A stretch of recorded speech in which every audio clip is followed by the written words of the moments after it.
Քննչական կոմիտեն օրեր առաջ կարճել է Իլուրեյեմի թղթակից Ռաֆայել Աֆրիկյանի բողոքի հիման վրա հարուցված քրեական գործը հանցակազմի բացակայության հիմքով։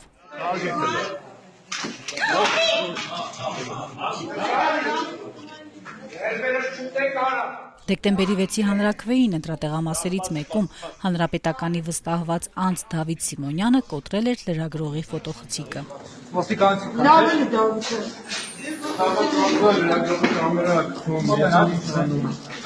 Հանձնաժողովի նախագահ տեղյակ է։ Ինքը այդպես հարվածեց, ինքը դիտավորյալ հենց տեսախցիկին էր ցանկանում հարվածել, որովհետև իմ ու իր խոսակցությունն իմ տեսախցիկով ձայնագրվել էր,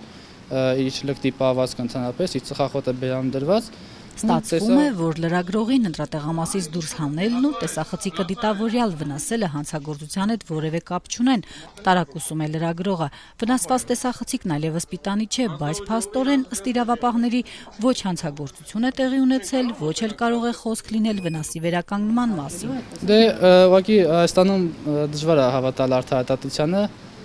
բողոքարկելու իմաստն ուղղակի չեմ գտնում, որովհետև բողոքարկելու արդյունքս միևնույնն է գիտեմ ինչ է լինելու։ Իրանք ցանկացած դեպքում, եթե իրենց պետք է, իրանք ցանկացած գործ կարողանում են կարճել։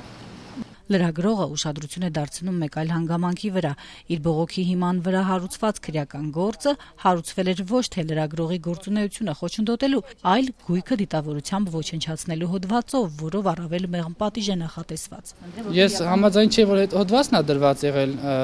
առաջինը, եւ երկրորդը ավելի զավեշտալի ստացվեց, որ այդ իրենց հոդվածից դրած իրանք կարճացին։ Հանրաքվեից հետո ՀՀԿ մամուլի ազատության հարցերով հատուկ ներկայացուցիչ Դունյա Միատովիչը անդրադարձել էր լրագրողների դեմ հարձակումներին, կոչ անելով Հայաստանի իշխանություններին ուսումնասիրել բոլոր միջադեպերը։ Միջազգային կառույցի ներկայացուցիչը ի թիվս այլ լրագրողների առանձնացրել էր նաև Ռաֆայել Աֆրիկյանի միջադեպը, որով քրեական գործը փաստորեն կարճվեց։ Խոսքի ազատության պաշտպանության կոմիտեի նախագահ Աշոտ Մելիքյանին իրավապահների այս որոշումը թույլ է տալիս եզրահանգել։ Մեղավորները կմնան անպատիժ։ Երկրի ներսում այդպիսի ավանդույթ մենք չենք տեսնում, երբ լրագրողին կամ լրատվամիջոցին խոչընդոտող որևէ անձ ենթարկվի պատասխանատվության։ Մելիքյանն անցած տարվա երկու տարբեր իրադարձությունների մասին է հիշեցնում՝ դեկտեմբերի 6-ի հանրաքվեի եւ Բաղրամյան պողոտայի Էլեկտրիկ Երևանի ցույցերը։ Երկու դեպքերում էլ հարուցված քրեական գործերը դոփում են տեղում, անգամ չի հայտարարվում կասկածյալների կամ մեղադրյալների մասին։ Դժվար է պատկերացնել, որ հատուկ քննչական ծառայությունը կարողանա մեղադրանք առաջադրել բարձրաստիճան ոստիկաններին եւ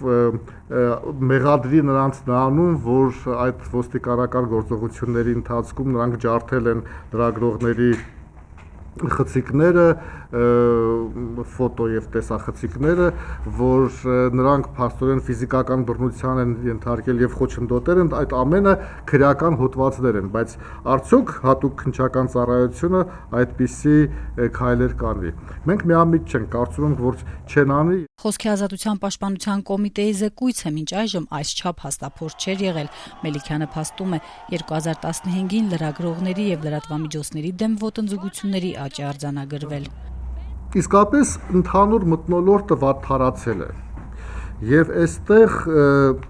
բազմաթիվ գործոններ իրենց դերն են կատարում։ Առաջինը եւ կարեւորագույնը դա անպատժելիության մթնոլորտն է։ Այսինքն ովքեր որ խոչընդոտում են լրագրողների եւ լրատվամիջոցների գործունեությունը, նրանք համոզված են, որ պատասխանատվության չեն ենթարկվելու։